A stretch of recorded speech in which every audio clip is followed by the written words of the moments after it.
Selamat malam waktu New Jersey, selamat sore waktu California, waktu Washington State, dan selamat pagi bagi saudara-saudari yang ada di Indonesia. Terima kasih sudah kembali dapat berbakti dengan kami di Jemaat Fisdak New Jersey untuk acara ibadah mempelajari pelajaran sekolah sahabat kita pada saat ini. Untuk memulaikan acara kita, seperti biasa kita akan mendengarkan satu lagu pujian, dan kemudian doa buka, nanti akan dibawakan oleh saudari atau Ibu Esther Taniwelonda yang akan berdoa dari California. Silakan deh.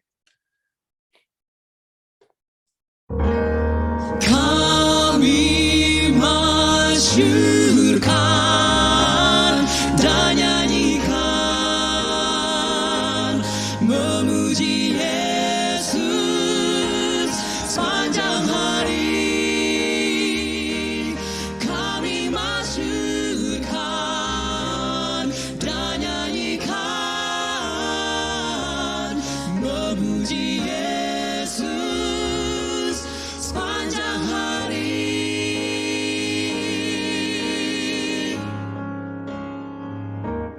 Jaminan berkat Tuhan janji, Yesus menjadi milik kami, umat tebusan waris Allah. Darah Yesus menyucikannya. Kami masyurkan dan nyanyikan, memuji Yesus sepanjang hari. Kami masyurkan dan nyanyikan, memuji Yesus sepanjang hari.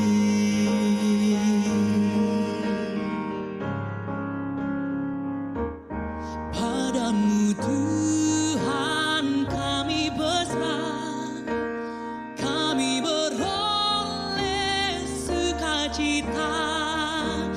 Malaikat datang pada kami, membawa rahmat serta kasih. Berserah kami pada Tuhan, damai bahagia diberikannya. Kami memohon pada Allah, Turunkan kuasa dan anugerah. Kami masyurkan dan nyanyikan, memuji Yesus sepanjang hari. Kami masyurkan dan nyanyikan, memuji Yesus sepanjang hari. Memuji Yesus sepanjang hari. Sepanjang hari.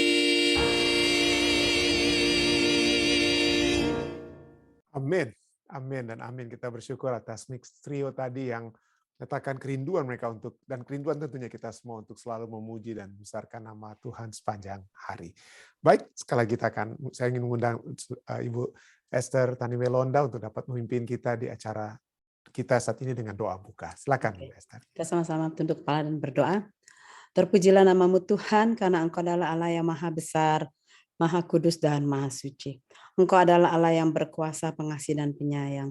Engkau adalah Allah yang mulia yang patut kami sembah. Engkau adalah teman sejati kami Tuhan. Engkau adalah pelindungan kami. Engkau adalah harapan kami Tuhan. Terima kasih Tuhan atas tuntunan-Mu kepada kami sepanjang hari ini dalam segala kegiatan dan pekerjaan kami, ataupun sepanjang malam, dalam tidur kami di Indonesia, ataupun dari mana-mana kami berkumpul pada saat ini Tuhan. Terima kasih Tuhan karena Engkau selalu memberikan kami kekuatan.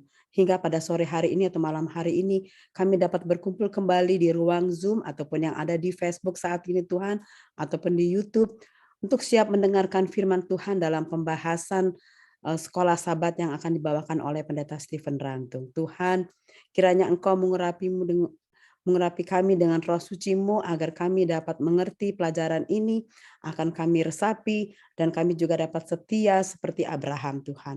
Dan kami juga dapat dipersiapkan untuk menantikan kedatangan-Mu yang kedua kali. Memberkati Pendeta Stephen Rantung yang akan membawakan pekabaran yang indah ini Tuhan. Kiranya Engkau mengurapi dengan roh suci juga Tuhan dalam kata-katanya agar apa yang disampaikan dapat memberikan pengertian bagi kami Tuhan. Memberkati keluarganya Tuhan, istri dan anak-anaknya yang membantu pelayanan Pendeta Stephen di dalam pelayanan di gereja di New Jersey Tuhan. Karena kami tahu seorang istri akan mempunyai banyak berarti dalam dukungan pelayanan ini Tuhan, begitu juga anak-anaknya. Berkati keluarganya Tuhan, agar segala sesuatu yang direncanakan dalam pelayanan menjadikan kemuliaan bagi nama-Mu saja. Memberkati kami semua pada saat sore hari ini atau malam hari ini, ataupun pada pagi hari ini bila mana kami akan mendengarkan firman Tuhan. Terima kasih Tuhan, karena Engkau sudah mendengar doa ini, dalam nama Yesus kami berdoa. Amin. Amin. Amin. Terima kasih banyak Ibu Esther yang juga sudah mendoakan bukan hanya acara kita, tapi mendoakan saya dan keluarga saya. Terima kasih, sangat-sangat saya hargai. Baik.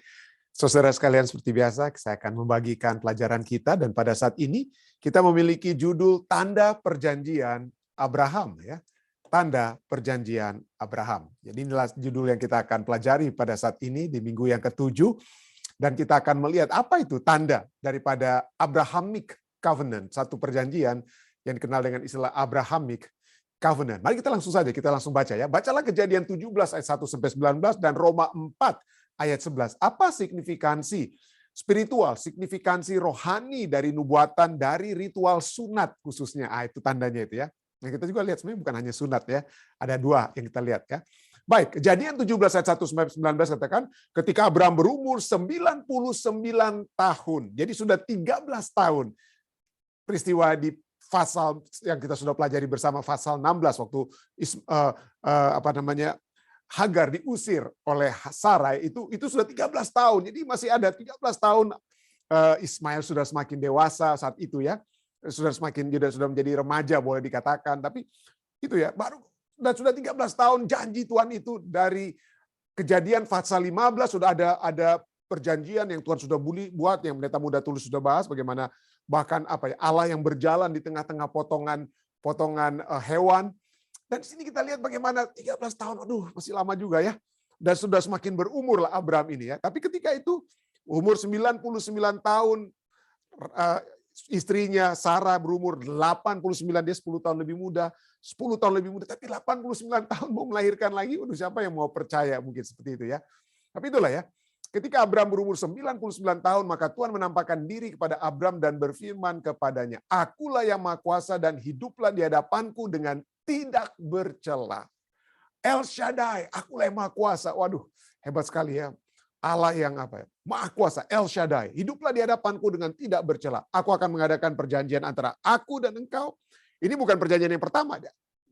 Kejadian 15 itu yang boleh dikatakan ya yang kedua lah. Tapi ini berkali-kali rupanya Tuhan harus memberikan keyakinan kepada Abraham. Aku akan mengadakan perjanjian antara aku dan engkau, aku akan membuat engkau sangat banyak. Lalu sujudlah Abraham. Ya, dia sujud. Jadi ada dua kali dia akan sujud di sini, menyembah. Dua kali kita akan lihat. Yang pertama ini, lalu sujudlah Abraham dan Allah berfirman kepadanya, dari pihakku inilah perjanjianku dengan engkau. Engkau akan menjadi bapa sejumlah bangsa besar, karena itu namamu bukan lagi Abram, melainkan Abraham. Itu tanda pertama, nama yang dirubahkan ya. Tanda itu nama yang dirubahkan. Abram menjadi Abram karena engkau telah kutetapkan menjadi bapa sejumlah bangsa besar. Aku akan membuat engkau beranak cucu sangat banyak. Engkau akan kubuat menjadi bangsa-bangsa dan daripadamu akan berasal raja-raja. Aku akan mengadakan perjanjian antara aku dan engkau setelah turunanmu turun-temurun menjadi perjanjian yang kekal. Supaya aku menjadi Allahmu dan Allah keturunanmu. Ini kali pertama mungkin perjanjian itu diberikan bukan hanya kepada satu pihak seperti kepada Adam dan Hawa ataupun kepada Nuh, tetapi juga dibuat perjanjian kepada keturunan daripada orang yang mendapatkan perjanjian tersebut. Kepadamu dan kepada keturunanmu akan kuberikan negeri ini yang kau diami sebagai orang asing, yakni seluruh tanah Kanaan akan kuberikan menjadi milikmu untuk selama-lamanya dan aku akan menjadi Allah mereka. Ya. Lalu firman Allah kepada Abraham, dari pihakmu engkau harus memegang perjanjianku, engkau dan turunanmu turun-temurun. Inilah perjanjianku yang harus kamu pegang. Perjanjian antara aku dan kamu setelah keturunanmu, yaitu setiap laki-laki di antara kamu harus disunat. Haruslah dikerat kulit katanmu dan itulah akan menjadi tanda perjanjian antara aku dan kamu. Anak yang berumur 8 hari haruslah disunat. yakni setiap laki-laki di antara kamu turun-temurun, baik yang lahir di rumahmu maupun yang dibeli dengan uang dari salah seorang asing, tetapi tidak termasuk keturunanmu. Jadi hamba-hamba sekalipun harus disunat, walaupun mereka bukan keturunannya. Orang yang lahir di rumahmu dan orang yang kau beli dengan uang harus disunat, maka dalam dagingmu lah perjanjianku itu menjadi perjanjian yang kekal. Dan orang yang tidak disunat, yaitu laki-laki yang tidak dikerat kulit katanya, maka orang itu harus dilenyapkan dari antara orang-orang sebangsanya. Karena ia telah mengingkari perjanjianku. Selanjutnya Allah berfirman kepada Abraham tentang Sarah, tentang istrimu Sarai. Janganlah engkau menyebut dia lagi Sarai, tetapi Sarah. Itulah namanya. Tidak beda ya, tidak beda. Tapi Sarai itu ada posesif, my princess. Nanti kita akan lihat juga, my princess Sarai. Ya, tapi Sarah artinya bukan hanya dia menjadi putri, menjadi putri bukan hanya bagi Abraham, tapi kepada seluruh bangsa seperti Abraham, seperti sudah telah menjadi bapa orang banyak bangsa ya. Jadi aku akan memberkatinya dan daripadanya aku akan memberikan kepadamu seorang anak laki-laki. Bahkan aku akan memberkatinya sehingga ia menjadi ibu bangsa-bangsa, raja bangsa-bangsa akan lahir daripadanya. Lalu tertunduklah Abraham. Ini kali kedua Abraham tertunduk. Yang pertama dia tertunduk untuk untuk menyembah Tuhan. Tapi yang kedua apa yang dia tertunduk ini ya? Lalu tertunduklah Abraham dan tertawa. Saya tidak tahu, mungkin Anda pikir, wah ini orang yang beriman bagaimana ini yang harus tertawa ini. Tapi ini dikatakan Alkitab ya. Tertunduklah Abraham dan tertawa serta berkata dalam hatinya, mungkinkah bagi seorang yang berumur 100 tahun dilahirkan seorang anak, dan mungkinkah Sarah yang telah berumur 90 tahun itu melahirkan seorang anak? Dan Abraham berkata kepada Allah, sekiranya Ismail diperkenankan hidup di hadapanmu. Artinya, udahlah nggak usah pusing-pusing tentang anak lagi, udah Ismail aja yang ada, itulah mungkin jadi anak kami ya, dengan kata anak perjanjian. Tetapi Allah berfirman, tidak. Melainkan istrimu Sarah lah yang akan melahirkan anak laki-laki bagimu dan engkau akan menamai dia Ishak. Dan aku akan mengadakan perjanjianku dengan dia menjadi perjanjian yang kekal untuk keturunannya. Nah, kenapa Tuhan tidak marah ya? Kenapa Tuhan tidak langsung hukum Abraham yang mentertawakan? Ya, dia bukan mentertawakan Tuhan, tapi dia merasa, aduh, apa mungkin ini ya? Apa mungkin ini terjadi? Ya, dengan kata lain ya, ada keraguan juga dalam dirinya. Tapi Tuhan mengerti. Kenapa? Karena dari sudut apa saja itu mustahil. Tapi inilah ya, Tuhan mengerti. Tuhan sepertinya mengizinkan dia, sepertinya mengizinkan dia tertawa karena untuk melihat bahwa ini di mata manusia tidak mungkin. Tetapi di mata Tuhan sangat memungkinkan. Karena Tuhan kita yang Maha Kuasa ya. Jadi, kemudian ayat yang kita diminta untuk baca Roma 4 ayat 11 katakan, dan tanda sunat. Nah, itulah sebabnya tanda sunat itu diterimanya sebagai meterai kebenaran berdasarkan iman yang ditunjukkannya sebelum ia bersunat sekalipun ya. Demikianlah ia menjadi bapa semua orang percaya yang tidak bersunat supaya kebenaran diperhitungkan kepada mereka. Nah, penulis pelajaran kita katakan, kurangnya iman Abraham seperti yang terlihat dalam cerita sebelumnya dalam Kejadian 16, itu memutus aliran perjalanan spiritual Abraham dengan Tuhan. Dan selama waktu itu, selama 13 tahun dan peristiwa sebelumnya itu, Tuhan itu diam, nggak ada catatan Tuhan berbicara dengan Abraham. Nah, untuk pertama kalinya kembali sekarang, Tuhan berbicara lagi kepada Abraham. Tuhan berhubungan kembali dengan Abraham dan membawanya kembali ke titik di mana dia membuat perjanjian dengannya. Jadi Tuhan selalu ingin mengajak saudara dan saya kembali kepada perjanjian kita dengan Tuhan, kepada satu hubungan persahabatan kita dengan Tuhan. Namun, sekarang Tuhan memberinya tanda perjanjian itu. Makna sunat telah lama dibahas oleh para ahli, tetapi karena ritual sunat melibatkan penumpahan darah, maka sunat itu dapat dia pahami dalam konteks pengorbanan. Ada yang harus dikorbankan, yang menandakan bahwa kebenaran diperhitungkan kepadanya. Penting juga bahwa perjanjian ini yang ditandai dengan sunat dijelaskan dalam istilah yang menunjuk kembali ke nubuatan mesianik pertama dalam Kejadian 7:7 dengan Kejadian 3:15. Dan kesejajaran antara kedua ayat tersebut menunjukkan bahwa janji Tuhan kepada Abraham tidak hanya menyangkut kelahiran fisik suatu bangsa, tetapi perjanjian itu berisi janji spiritual keselamatan bagi semua semua orang di bumi. Dan janji perjanjian yang kekal dalam Kejadian 17 ayat 7 mengacu pada pekerjaan benih mesianik, yaitu pengorbanan Kristus yang menjamin hidup kekal bagi semua orang yang mengklaimnya, yang mengambilnya melalui iman, dan semua yang menghidupkan iman tersebut. Bandingkan dengan Roma 6 dan Titus 1 ayat 2 ya. Menariknya, janji masa depan yang kekal ini tertuang dalam pergantian nama Abraham dan Sarai. Nama Abraham dan Sarai hanya mengacu pada status mereka saat itu atau saat ini. Abraham berarti ayah yang mulia saat itu. Ya, pada saat dia, nama Abraham itu Allah, the exalted father, Allah yang mulia. Dan Sarai berarti putri saya, putri daripada Abraham ya, atau princess ya, apa ya? Ya, putri raja daripada Abraham ya. Nah, perubahan nama mereka menjadi Abraham dan Sarah mengacu pada masa depan, bukan hanya sekarang, bukan hanya my princess, bukan hanya Bapa yang mulia saat ini, tapi apa? Abraham sekarang menjadi bapa banyak bangsa, dan Sarah berarti putri untuk semua orang. Dan secara paralel, tetapi bukan tanpa ironi, nama Ishak, dia akan tertawa, adalah pengingat tawa Abraham. Tawa, orang yang tertawa yang pertama ya, sebelumnya tidak tercatat.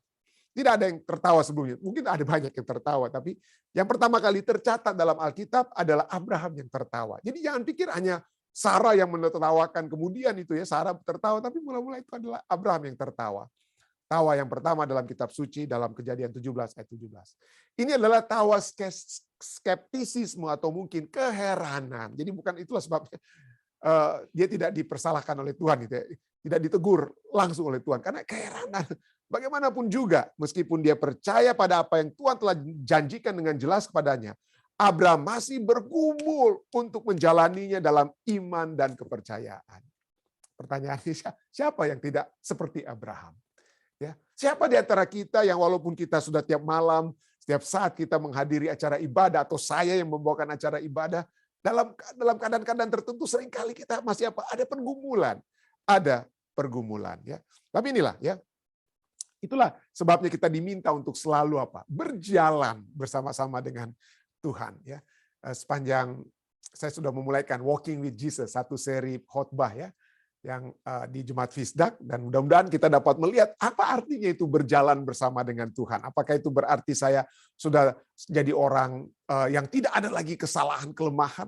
Bagaimana itu ya? Kita lihat ya. Kalau kita lihat dalam kehidupan Abraham, kita lihat dia masih ada bergumulan dalam menjalani iman dan kepercayaannya. Pertanyaan bagi kita, bagaimanakah kita bisa belajar untuk terus percaya, bahkan ketika kadang-kadang kita bergumul dengan kepercayaan itu seperti yang dilakukan Abraham?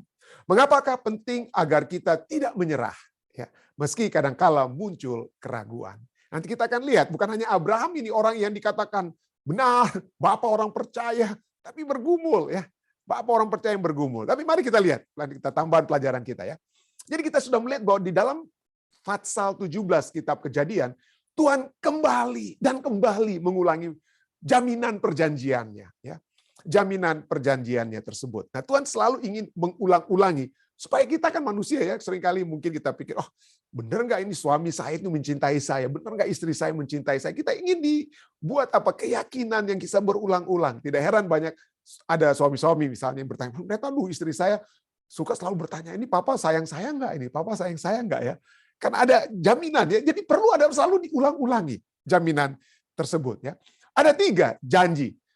Janji tanah yang telah diberikan kepada Abraham. Nah, kita lihat Tuhan selalu mengulang-ulangi perjanjian tersebut dan membuat semakin lama semakin lebih spesifik, semakin lama semakin muncul kepada puncaknya.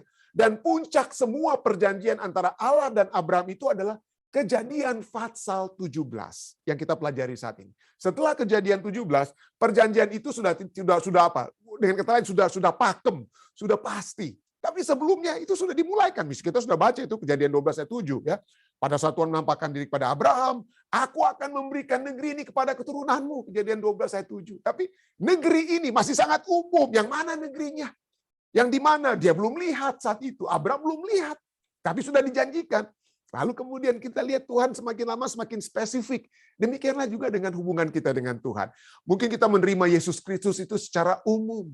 Tapi dari waktu ke waktu semakin kita mengenal Tuhan kita, semakin kita melihat hal-hal yang lebih mendetail, hal-hal yang lebih spesifik dalam hubungan kita dengan Tuhan. Kita sudah dapat melihat, waduh dosa saya ini secara spesifik telah Tuhan bantu untuk kalahkan. Saya memiliki kemenangan atas dosa ini secara spesifik yang tadinya saya lakukan. Jadi hubungan kita dengan Tuhan itu adalah satu hubungan yang apa ya? Yang progresif, yang apa? Semakin meningkat.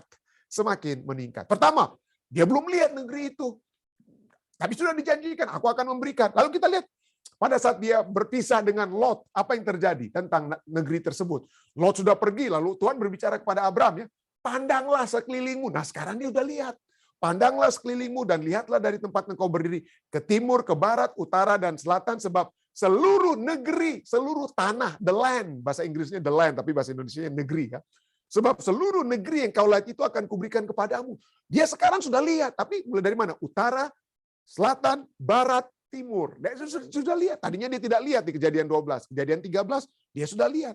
Lalu Kejadian 15, itu perjanjian Abraham lagi dengan Allah, ya.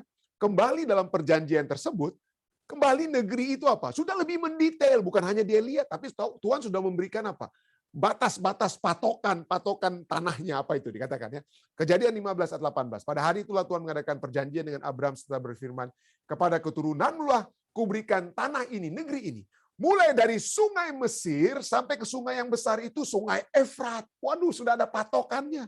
Jadi bukan hanya yang dia lihat, pertama dia dengar Kejadian 12, dia lihat Kejadian 13, sekarang Tuhan sudah bilang ya ada patokannya. Lalu yang terakhir Kejadian 17, waduh sudah lebih spesifik sekali. Kejadian 17 ayat 8. Kepadamu dan kepada keturunanmu akan kuberikan negeri ini yang kau diami sebagai orang asing, yaitu seluruh tanah Kanaan akan kuberikan menjadi milikmu untuk selama-lamanya. Inilah kali pertama kata Kanaan itu muncul. Kata Kanaan itu muncul di Alkitab itu baru dalam Kejadian 17 ayat 8 menjadi tanah yang diberikan kepada Abraham. Oke, negeri yang diberikan kepada. Jadi, oke, ini yang pertama. Janji yang pertama janji negeri, janji tanah, ya. Yang kedua adalah janji keturunan. Janji keturunan, ya. Kejadian 12 ayat 2. Wah, ini kembali didengar dari Tuhan, aku akan membuat engkau menjadi bangsa yang besar. Bangsa keturunanmu itu banyak, Kejadian 12 ayat 2. Lalu Kejadian 13 ayat 16. Aku akan, wah ini waktu dia berpisah dari Lot, Tuhan katakan apa? Aku akan menjadikan keturunanmu seperti debu tanah banyaknya. Wah itu masih general ya, keturunanmu. Waduh, oke. Lalu lebih spesifik dari waktu ke waktu, lebih spesifik. Ya. Lalu Tuhan ayat 15, Fatsal 15, Kejadian 15 ayat 5. Tuhan membawa Abraham keluar berfirman, coba lihat ke langit bintang-bintang jika engkau dapat menghitungnya. Demikianlah banyaknya nanti keturunanmu. Nah, Kejadian 17 ini lebih spesifik. Kenapa? Karena dari satu anak sekarang sudah ditetapkan. Kamu aja dari satu anak saja, betul. Ayat Fatsal 16 berbicara tentang Ismail, Hagar melahirkan Ismail, ya. Tapi sekarang bukan dari Hagar, bukan dari Ismail, enggak. Dari pihakku inilah perjanjianku. Kejadian 17:4. Dengan engkau akan menjadi bapa sejumlah bangsa besar. Aku akan memberikan kepadamu seorang anak laki-laki, bahkan aku akan memberkatinya sehingga ia akan menjadi ibu bangsa-bangsa. Raja-raja bangsa-bangsa akan lahir daripadanya. Sangat lebih spesifik, ya. Dan cukup menarik kalau Anda mempelajari janji keturunan kepada Abraham. Janji ini lebih kuat kepada Abraham daripada yang Tuhan berikan kepada yang lainnya. Siapa misalnya? Misalnya bahkan lebih hebat daripada janji keturunan kepada secara lebih spesifiknya itu melebihi Adam dan Nuh. Mungkin kalau kita lihat begitu, ya. Melebihi Adam dan Nuh. Bagaimana pendeta bisa bilang? Oke, kita lihat, ya. Adam pada saat Tuhan memberikan perintah kepada Adam, Kejadian 1:28, Tuhan katakan apa? Beranak cuculah dan bertambah banyak, ya kalian, ya, kepada Adam dan Hawa. Be fruitful and multiply. Ya, Tuhan secara general sekali Tuhan bilang, silahkan beranak cucu dan bertambah banyak. Demikian juga dengan Nuh. Kejadian 9 ayat 1 berbicara beranak cuculah dan bertambah banyaklah. Be fruitful and multiply. Nah, kenapa yang saya katakan melebihi Abraham dan Nuh? Coba Anda baca apa yang Tuhan katakan kepada Abraham dalam Kejadian 17 ayat 6. Mari, coba Anda baca. Apa beda? Saya sudah kasih tanda merah itu. Apa bedanya sekarang? Nah, Kejadian 17 ayat 6 katakan, aku, Allah yang berbicara, aku akan membuat engkau beranak cucu sangat banyak. Engkau akan kubuat, aku yang buat. Itu tidak dibilang tentang apa ya, Adam dan Nuh, ya mungkin tentu saja Tuhan yang membuat, tapi tidak secara lebih spesifik dibilang Tuhan yang membuat Adam, aku akan membuat kamu beranak cucu dan bertambah banyak. Oh tidak. Hanya kepada siapa ya? Kepada Abraham. Aku yang akan membuat. Jadi Tuhan yang sangat aktif. Ya. Kenapa? Karena Abraham selama ini ragu-ragu. Abraham selama ini dia, aduh gimana Tuhan, masa nggak ada anak? Saya sudah hampir 100 tahun, istri saya sudah 90 tahun. Nggak punya anak kita. Tapi Tuhan katakan, itulah kamu mungkin bisa pikir kamu nggak punya, tapi aku yang akan buat. Aku yang akan membuat engkau beranak cucu. Engkau akan kubuat, aku yang buat engkau. Bukan kamu sendiri, engkau. Jadi kita lihat sini ya. Begitu hebatnya Tuhan kita. Tuhan yang turun tangan. Tuhan yang turun tangan. Jadi kita lihat ada janji tanah atau negeri, ada janji keturunan, dan yang ketiga adalah janji hubungan dalam perjanjian itu sendiri. Ya. Hubungan. Jadi dalam satu hubungan, apa yang akan terjadi dalam hubungan antara Abram dan Allah? Kejadian 12, aku akan memberkati orang yang memberkati engkau, mengutuk orang yang mengutuk engkau, dan olehmu semua kaum di bumi akan mendapat berkat. Wah, masih general, masih umum ya. Kejadian 15 ya, ketahuilah bahwa keturunanmu akan menjadi orang asing. Wah, lebih spesifik ini kejadian 15. Keturunanmu akan menjadi tawanan di tempat asing selama kurang 400 tahun lamanya. Tetapi bangsa yang akan memperbudak mereka akan kuhukum. Waduh, ini hubungan perjanjian ini Tuhan lebih spesifik di kejadian 15 daripada kejadian 12. Sekarang lebih apa? Lebih ada peristiwa sejarahnya yang Tuhan sudah nubuatkan. Tuhan sudah nubuatkan kepada Abraham. Tapi dalam kejadian 17, klimaks, puncak daripada hubungan perjanjian itu muncul di kejadian 17. Apa yang dikatakan di sana? Ya, aku akan mengadakan perjanjian antara aku dan engkau serta keturunanmu turun-temurun menjadi perjanjian yang kekal, supaya aku menjadi Allahmu dan Allah keturunanmu. Wah, itulah ya. Jadi Tuhan yang menjadi Allah mereka. Ya, Tuhan yang menjadi Allah Abraham dan Allah keturunan, dan perjanjian itu menjadi perjanjian yang kekal yang tidak bisa diganggu-gugat. Perjanjian yang tidak bisa. Jadi sangat-sangat lebih spesifik dan lebih menjamin, memberikan jaminan yang pasti. Ya. Dan jaminan ini telah diberikan, kita sudah pelajari tadi, jaminan ini tanda, Tuhan memberikan tanda dari perjanjian tersebut. Ya. Kepastian Tuhan berikan, yaitu apa? Perubahan nama. Yang pertama perubahan nama. Abraham artinya Bapa yang ditinggikan, the exalted father, menjadi Bapa dari banyak orang. Ya. Abraham, Bapa, the father of many nations. Nah, Sarah dan Sarah itu sebenarnya nggak beda banyak dari kata Ibraninya itu, tidak ada banyak, sama-sama berarti putri, princess. Tetapi kata Sarai itu ada posesifnya, artinya putriku, putrinya aku. Tapi Sarah itu menjadi putri, sama-sama artinya putri, tetapi memiliki konotasi bagi banyak apa? Bagi banyak bangsa. Nah, pertanyaannya, bukan perubahan nama, tapi pemberian nama.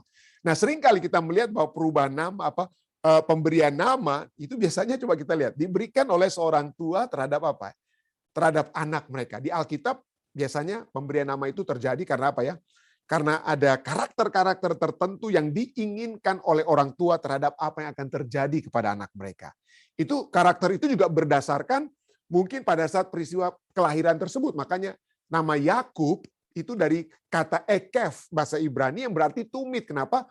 Karena dibilang oleh malaikat bahwa pada saat Esau mau lahir duluan, tumitnya itu ditarik oleh si Yakub. Makanya si Yakub namanya adalah berhubungan dengan kata apa? Tumit, karena peristiwa yang terjadi waktu kelahiran tersebut ya.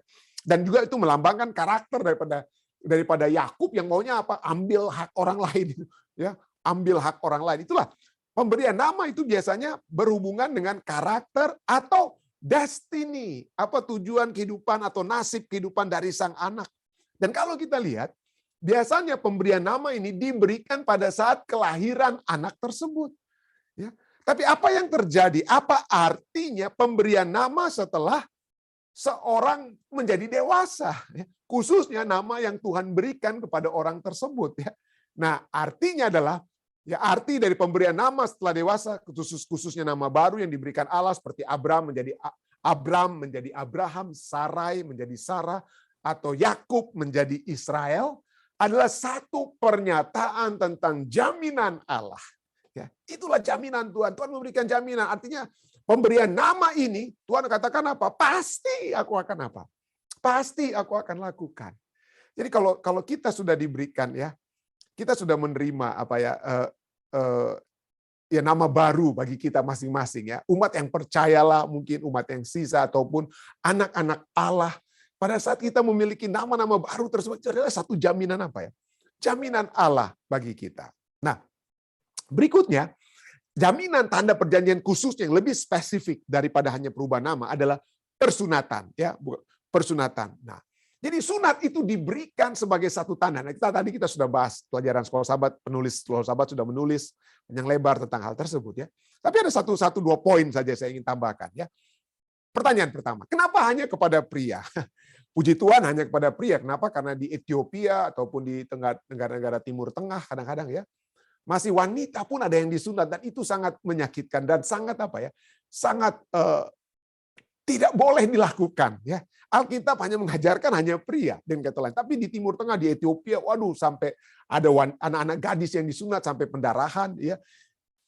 Itu satu hal yang tidak boleh terjadi dari segi medis dan lain sebagainya. Tapi kenapa Alkitab katakan hanya pria? Ya, hanya pria. Kenapa hanya pria? Karena mungkin ya Kejadian 2:24 katakan seorang istri akan meninggalkan ayahnya, seorang laki-laki akan meninggalkan ayahnya dan ibunya dan bersatu dengan istrinya sehingga keduanya menjadi satu daging. Jadi satu tanda dari bagi satu pria saja itu sudah cukup karena kalau dia menikah maka kedua-duanya sudah menjadi apa? Satu daging. Jadi itulah poin yang ingin sebagai poin tambahan. Tapi sekali lagi, sunat seperti pelajaran kita tadi katakan itu adalah melibatkan ada darah ya. Ada darah. Jadi itu adanya sacrifice, adanya pengorbanan yang harus apa? Pengorbanan yang terjadi. Tapi sekali lagi itu adalah nanti kita akan pelajari. Kenapa saat ini kenapa kita tidak lagi dituntut untuk disunat? Kenapa? Karena memang Alkitab berbicara tentang sunat hati. Ya, penurutan itu penurutan hati. Banyak orang Israel pikir, wah, saya sudah disunat, saya inilah umat Allah yang sesungguhnya. Yang tidak disunat itu orang kafir. Saya ingat waktu masih kecil ya, waktu di Cakung di Pulau Gebang di Jakarta ya, rumah kami di sana, berteman dengan anak-anak tetangga. Ya, pada saat mereka tahu saya orang Kristen, wah kamu tidak bersunat, wah kamu ini bukan pokoknya diejek-ejeklah saya karena dia pikir saya tidak apa ya, saya tidak bersunat. Jadi seringkali seperti orang Yahudi mungkin ada sahabat-sahabat kita ataupun sahabat-sahabat kita yang pikir bahwa sunat itu adalah tanda istimewa, keistimewaan kita, ya tanda istimewa kita yang mana kita itu lebih daripada orang lain, kita melebihi dari orang lain. Nah saya percaya dengan firman Tuhan katakan yang terlebih sunat hati, saudara ya. Kita harus disunat hati kita. Dan kalau saat ini, ya kalau kita tetap mau menyunat anak laki-laki kita, satupun ya setiap laki-laki mau disunat, boleh untuk urusan kesehatan ya, untuk alasan kesehatan ya, silakan. Itu sangat baik sekali sunat itu ya. Saya pribadi terus terang secara pribadi rekomendasikan kita untuk disunat ya dari segi kesehatan. Tetapi sesungguhnya apa itu fungsi sunat? Apa itu fungsi sunat? Kalau dikatakan ini menjadi satu tanda, ya menjadi satu tanda. Nah, di dalam Alkitab itu pada saat Allah memberikan tanda itu fungsinya untuk apa? Ya, misalnya ada 3, mungkin ada banyak, tapi mungkin saat ini karena waktu kita, pada saat tanda diberikan itu biasanya untuk apa ya? Tanda itu diberikan untuk memberikan keyakinan terhadap sesuatu. Pada saat Tuhan memberikan tanda-tanda mujizat di Mesir, ya dikatakan apa? Aku akan mengeraskan hati Firaun dan aku akan memperbanyak tanda-tanda dan mujizat-mujizat yang kubuat di tanah Mesir. Dan orang Mesir itu untuk tujuannya apa? Supaya mereka mengetahui Tuhan. Bukan mengetahui, saya sudah disunat, saya orang Yahudi, saya orang ini, saya orang itu, saya keturunan Ismail yang disunat, Anda tidak, Anda itu orang kafir, dan lain. Bukan untuk itu. Supaya orang bukan mengenal kita, tapi mengenal Tuhan. Ya, dengan itulah salah satu fungsi daripada tanda adalah untuk memberikan keyakinan terhadap sesuatu. Keyakinan. Yang berikutnya, tanda itu diberikan untuk memberikan kemiripan terhadap tindakan yang akan terjadi. Jadi ada nubuatan-nubuatan yang disandiwarakan atau di enactment, ditindaki ya seperti sandiwara. Misalnya Yeskiel 4 ayat 3. Disuruhlah Yeskiel apa? Ambillah sebidang besi dan dirikanlah itu di antaramu dengan kota ini menjadi dinding besi, kemudian tunjukkanlah wajahmu ke arah kota itu sehingga kota itu dalam keadaan terkepung. Jadi ini memberikan tanda apa yang akan terjadi dengan kota tersebut yang akan dikepung oleh musuh. dan engkaulah yang mengepung dia. Inilah menjadi lambang bagi kaum Israel. Jadi tanda itu diberikan untuk memberikan kemiripan terhadap tindakan yang akan apa?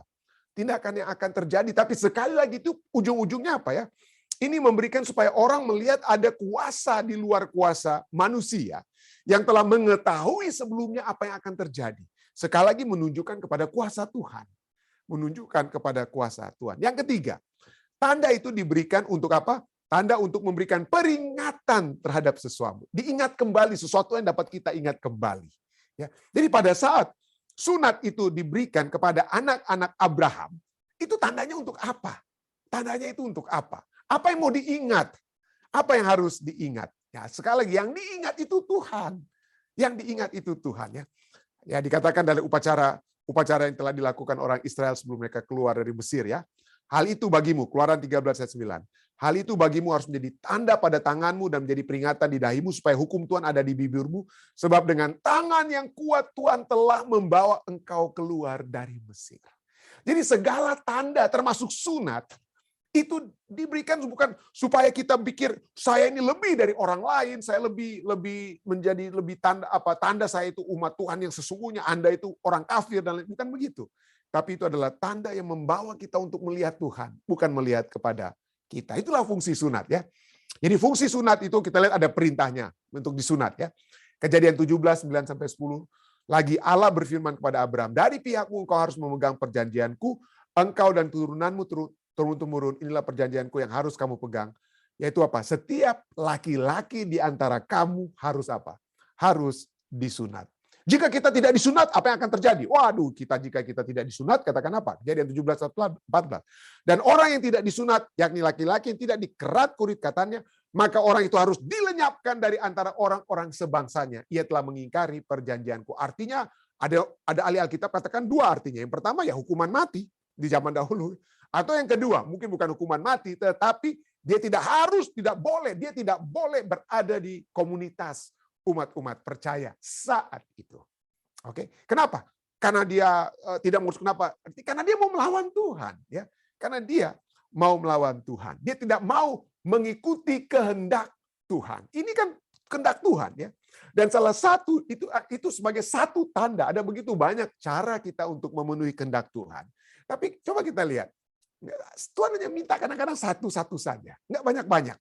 Satu. Dan salah satu yang diminta di zaman Abraham adalah sunat, ya, adalah sunat. Jadi, tapi apa semuanya dasar? Nah, ini penting sekali ya.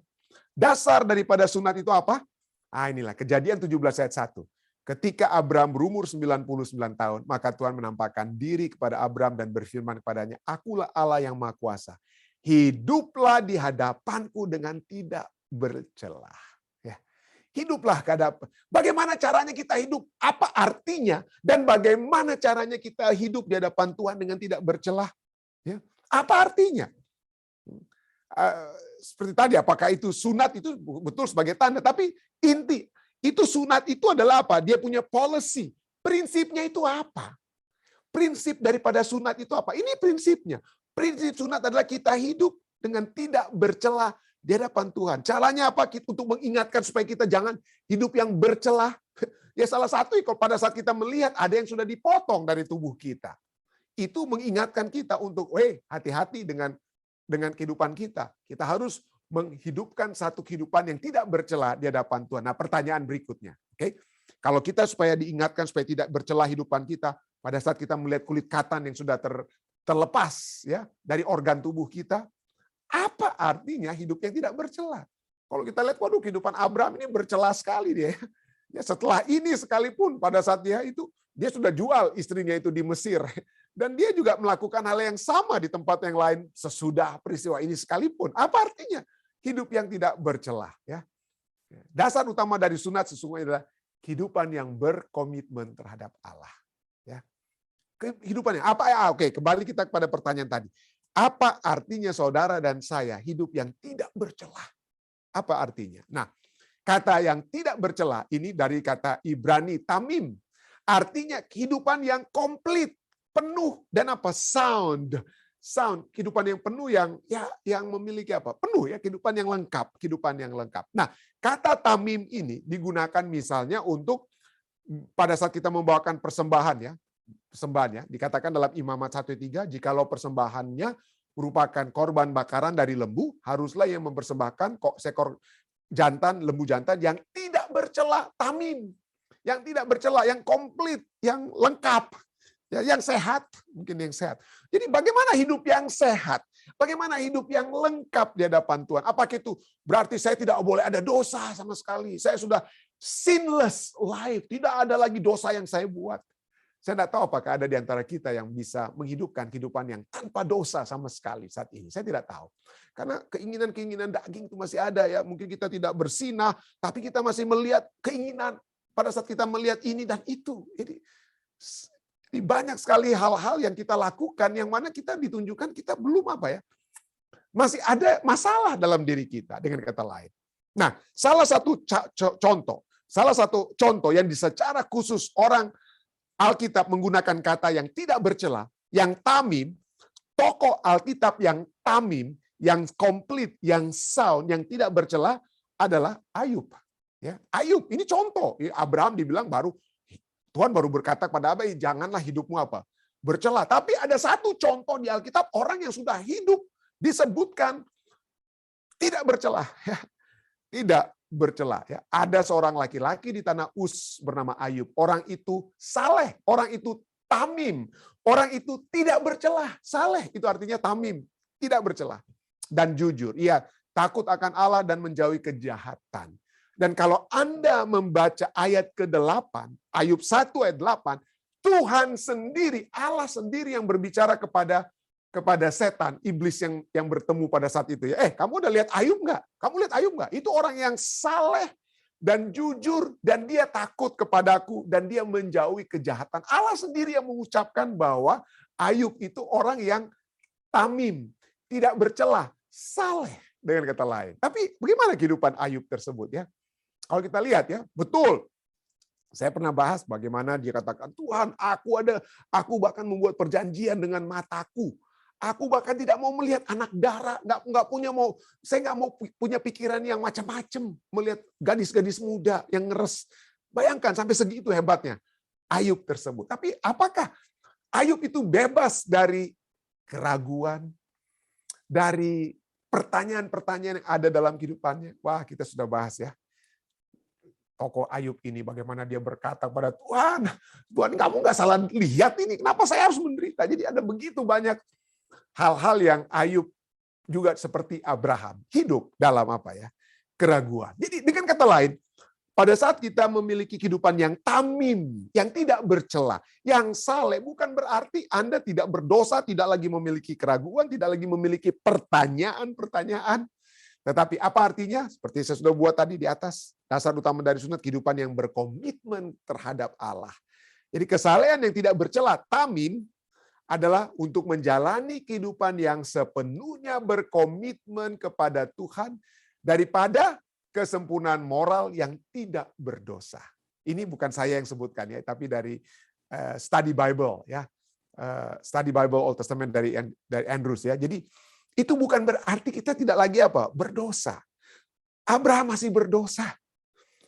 Ayub itu masih berdosa. Mereka membutuhkan juru selamat. Tetapi mereka telah menjadi orang yang komplit, sound, tidak bercela, saleh, tamim. Kenapa? Karena mereka memiliki komitmen yang terus untuk apa? Terus berpegang kepada Tuhan walaupun ada pergumulan-pergumulan kerohanian mereka. Abraham saja masih bergumul ya. Dia tertawa. Kita sudah baca tadi. Apakah ketertawaannya itu berarti dia tidak beriman, tidak ada imannya? Pada saat dia tertawa dan istrinya juga tertawa, tidak heran anak mereka itu dinamakan tertawa. Jadi nama Ishak itu dari kata Yishak yang artinya he laugh, dia tertawa ya. Dari kata shihak ya, to laugh yang tertawa ya. Tapi ini ya, itulah. Jadi dia dapat saja tertawa keheranan. Dia dapat saja bertanya-tanya seperti Ayub. Kita dapat melakukan hal seperti itu dalam pergumulan-pergumulan kerohanian kita. Tetapi mari kita lihat, komitmen kita jangan pernah luntur. Jangan lari dari Tuhan. Bertanya kepada Tuhan, bergumul dengan Tuhan. Tapi jangan pernah lari dari Tuhan. Roma 4 ayat 19-20 katakan tentang Abraham, imannya tidak menjadi lemah. Walaupun ia mengetahui bahwa tubuhnya sudah sangat lemas, hampir 100 tahun. Gimana ini ya?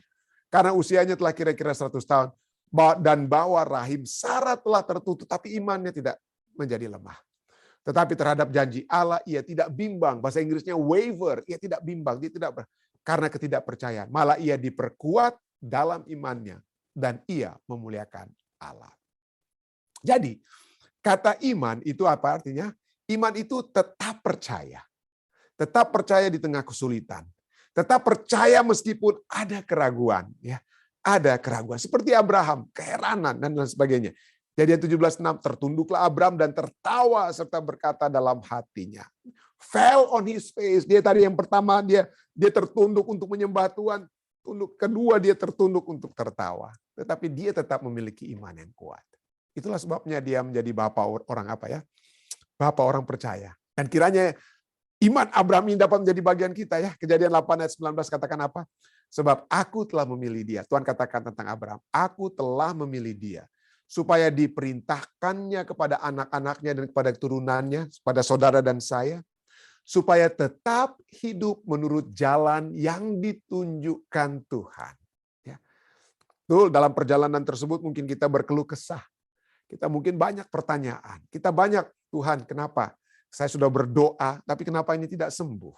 Saya sudah minta tolong, kenapa saya tidak mendapatkan pertolongan? Tapi baiklah kita berbicara itu sambil kita berjalan terus bersama-sama dengan Tuhan. Menuju kepada kerajaannya. Ya. Dengan apa? Dengan melakukan kebenaran dan keadilan. Dan supaya Tuhan memenuhi kepada Abraham dan kepada saudara dan saya. Apa yang dijanjikannya kepadanya. Dalam perjalanan kehidupan kita, banyak pertanyaan-pertanyaan, banyak pergumulan-pergumulan, banyak tantangan-tantangan yang kita hadapi. Yang kita mungkin tidak dapat jawabannya sekarang. Tapi tetaplah berjalan dalam jalan itu. Jangan belok, jangan berbelok dari jalan kebenaran dan pergi dari jalan kebenaran. Tapi tetaplah berada dalam jalan kebenaran. Dan disitulah kita dapat dikatakan manusia-manusia seperti Abraham yang tetap percaya walaupun kadang-kadang ada keraguan. Saya bawa ini dalam nama Yesus. Amin. Baik, terima kasih saudara sekalian masih bersama-sama dengan kami pada saat ini. Mungkin ada tambahan pertanyaan, silakan. Oh ya, Bapak Filipus, Pendeta Filipus sudah angkat tangan, silakan. Ada yang mau ditambahkan mungkin? Oh belum. Oh belum di-unmute. Sementara di-unmute, mungkin Papi, Om Rain, silakan.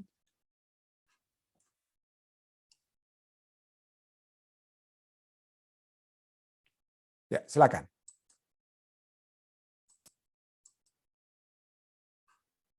Om Rain di-unmute dulu semuanya. Dek, bisa dibantu mereka di-unmute? Mereka nggak bisa di-unmute, Dek. Oke, mungkin ada sedikit masalah teknis ya.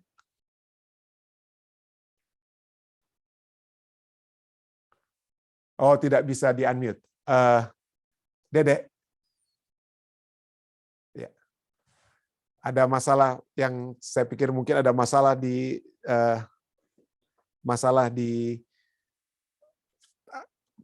apa ya, sistem kita pada saat ini, jadi kita tidak bisa mendengarkan, tidak bisa di-unmute untuk saat ini.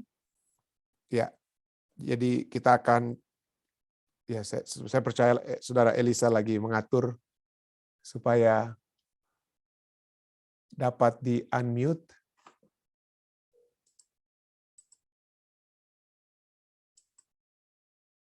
Iya. Tolong, mari kita bersabar sedikit ya. Supaya dapat di-unmute. Oke, ya mungkin dapat di-unmute, Dek. Saya pikir sudah bisa sekarang, saya sudah Om Rain mungkin, Om Papi. Oh, enggak ada. Om Rain, ya, silakan, sudah bisa di-unmute Om Rain. Ya, terima kasih banyak, Pendeta. Pelajaran yang sangat luar biasa dalam kehidupan Abraham. Dengan demikian kita ditantang sebenarnya. Ditantang oleh Tuhan. Apa yang Tuhan bilang itu sudah benar. Jangan pikir lagi Alkitab itu kayak diragukan. Tidak bisa diragukan itu. Itu firman Tuhan. yang diberikan oleh Tuhan melalui Roh Kudus kepada para penulis diteruskan kepada kita. Terima kasih Pendeta. Sama-sama, Pendeta. Ya, Pendeta Filipus, silakan. Oke, terima kasih. Puji nama Tuhan, Pendeta.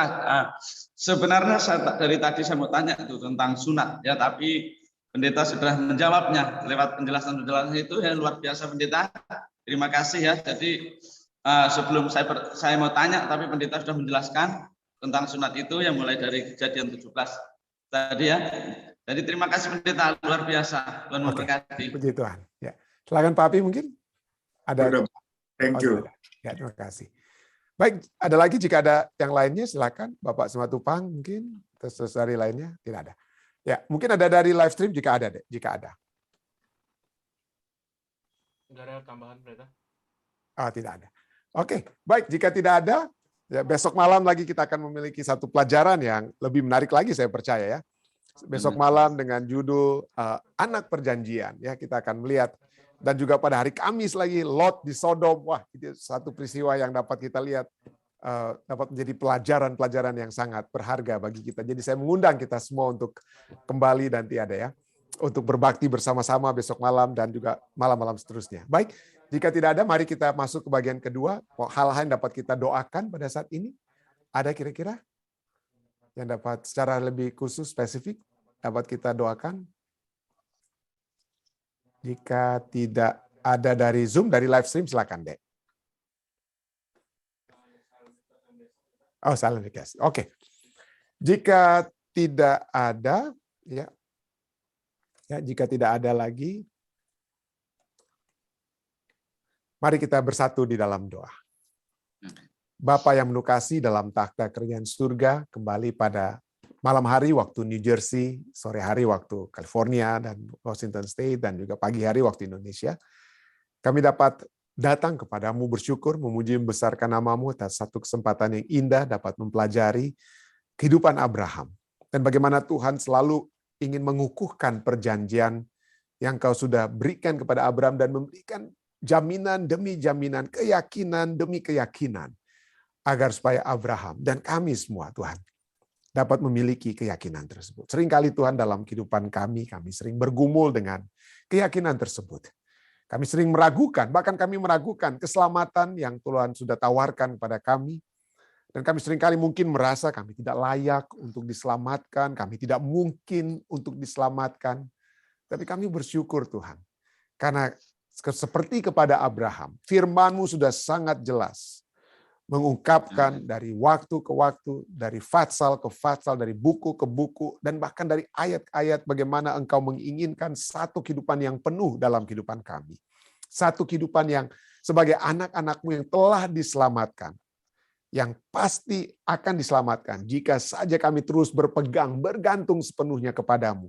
Walaupun seringkali kami merasa ada keraguan, kami merasa ada kelemahan-kelemahan yang membawa kami untuk mempertanyakan penyertaan Tuhan. Tapi kami rindu Tuhan untuk tetap percaya.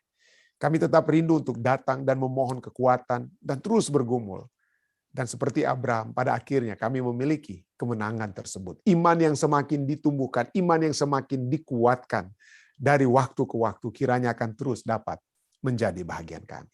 Kami ingin berdoa kepada seluruh umat-umat Tuhan yang sudah datang berbakti pada saat ini. Kepada orang-orang tua kami, kiranya kesehatan selalu menjadi bagian mereka. Kami sudah melihat bagaimana Tuhan memberikan kesehatan yang baik bagi papi dan mami di Carolina, bagi Om Ray, Tante Evelyn, dan juga bagi saudara-saudari kami lainnya. Dan segala urusan-urusan Tuhan kami terus ingin menyerahkan kepada Tuhan. Seperti urusan-urusan bisnis daripada Om Albert, Awi, kami berdoa untuk hal tersebut. Kami berdoa kiranya rancangan Tuhan sajalah yang terjadi. Dan segala sesuatu yang dibutuhkan oleh umat-umat Tuhan yang sedang berbakti pada saat, entah itu kebutuhan-kebutuhan kesehatan, kebutuhan-kebutuhan finansial, dan khususnya kebutuhan kerohanian. Kami rindu Tuhan untuk damai. Mungkin kami sudah memiliki hal-hal lainnya, tetapi kami tidak memiliki kedamaian. Kami rindu ada kedamaian di tempat kami bekerja, di rumah tangga kami, di gereja kami, dan di mana saja. Biarlah damai surga itu membawa kami bahkan untuk dapat tidur nyenyak seperti Yesus di tengah-tengah gelombang badai sekalipun. Kami rindu Tuhan untuk memiliki damai tersebut. Kami berdoa kiranya Tuhan akan terus menyertai semua umat-umat Tuhan dengan pergumulan-pergumulan juga, khususnya pergumulan-pergumulan kesehatan mereka. Tuhan mengetahui semua yang telah berbakti, yang pada saat ini mungkin dapat menyebutkan masalah kesehatan yang mereka miliki, Tuhan.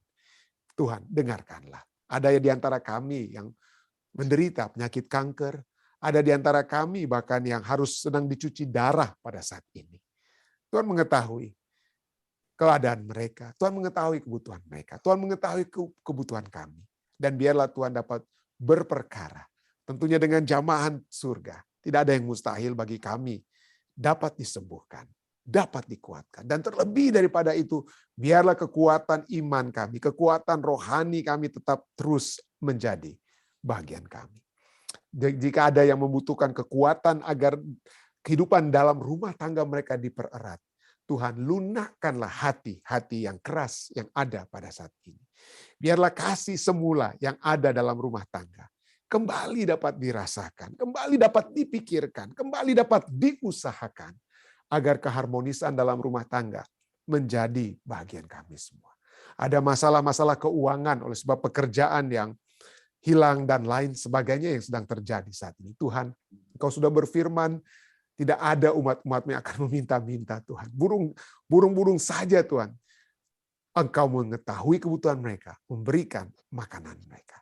Kiranya kebutuhan-kebutuhan umat-umat Tuhan ini pun dapat dipenuhi. Ada banyak orang-orang tua yang merindukan agar anak-anak mereka atau anggota keluarga mereka tetap setia di dalam Engkau.